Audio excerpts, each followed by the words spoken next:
Title: I refused to go on our family trip because my wife invited her ex-boyfriend and her ex-husband, who abused me. It's just a trip, she said, and her friends sided with her, so I canceled all the tickets. I could hear their laughter echoing from the living room while I sat alone in the study, staring at the trip itinerary I had just finalized. 7 days in Santorini, white roofs, blue waters, and apparently an invitation list that wasn't mine. It started with a single sentence from her lips, casual, almost playful. "Babe, I invited Daniel and Eric. I thought it'd be nice to bury old grudges." His ex-boyfriend and his ex-husband, both men who had, in their own ways, left scars on me. Daniel, the charming snake who once called me her replacement. Eric, the abusive man who thought breaking bones made him a man. And now both were part of our family trip. I laughed when she told me, not because it was funny, but because I couldn't believe the audacity. She said it like it was nothing, like I was supposed to be okay with it. "It's just a trip," she added, "just a trip." But that's how every betrayal begins, with something small, something you're told not to take seriously. We used to be happy, or at least I thought we were.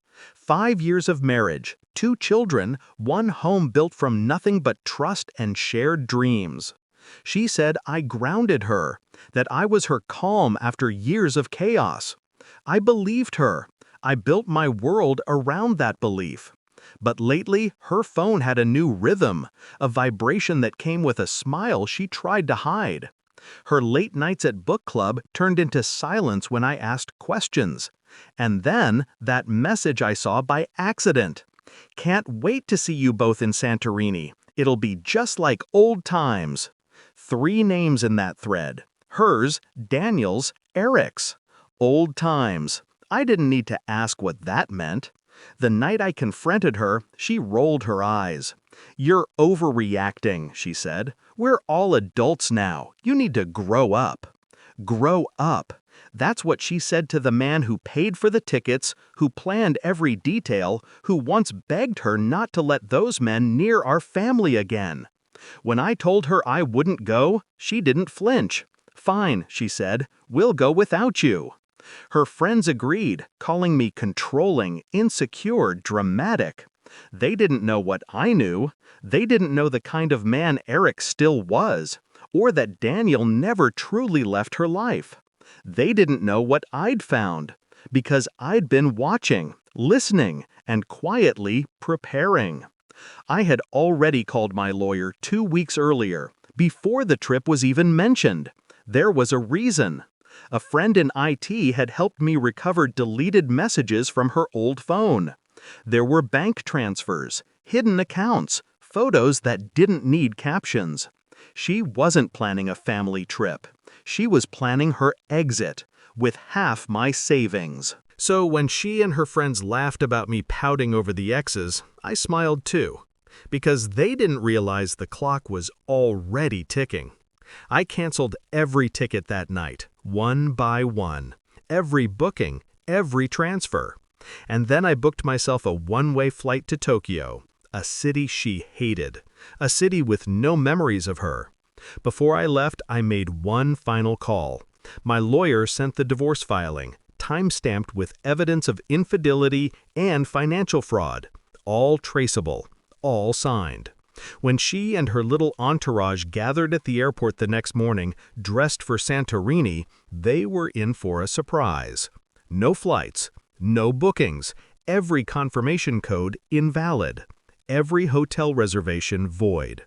Her friends panicked. Daniel shouted at the counter. Eric threatened to call his lawyer. But she just stood there, pale as marble. Then her phone buzzed, a message from me. "It's not just a trip, Claire. It's goodbye."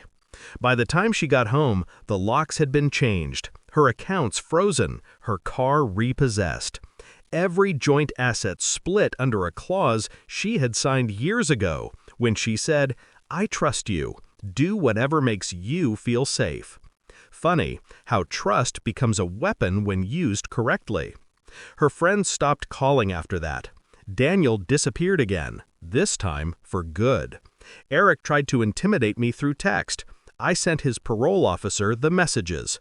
He was picked up 2 days later for violating his restraining order.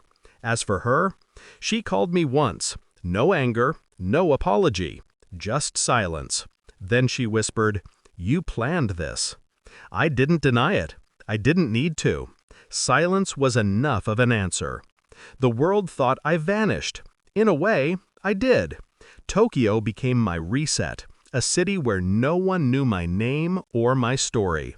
I started over, quietly, patiently. But sometimes, late at night, I replay that morning at the airport. The confusion, the whispers, the moment realization hit her face. That was the moment I got my peace. Not because she suffered, but because, for once, I wasn't the fool waiting for an apology that never came. People like her don't understand boundaries. They understand consequences. So I gave her one she couldn't ignore. No shouting, no fighting, just silence and precision. Every action documented. Every move calculated. Revenge isn't chaos. It's control. And control was the one thing she could never take from me again. I don't hate her anymore. Hatred keeps you tied to them, like an invisible leash. No, I let go the moment she realized what I'd done. She once told me, "You're too calm. It's scary." Maybe she was right, because calm is where I plan, and planning is where I win. Now, when people ask why I refused that trip, I tell them the truth. Because it wasn't a vacation, it was a setup. And because I don't share paradise with people who once tried to destroy me. I walk alone now, not because I have to, but because peace feels better than pretending. She called it just a trip, but it was the moment she lost everything. Sometimes the best revenge isn't watching them burn, it's leaving before they even strike the match.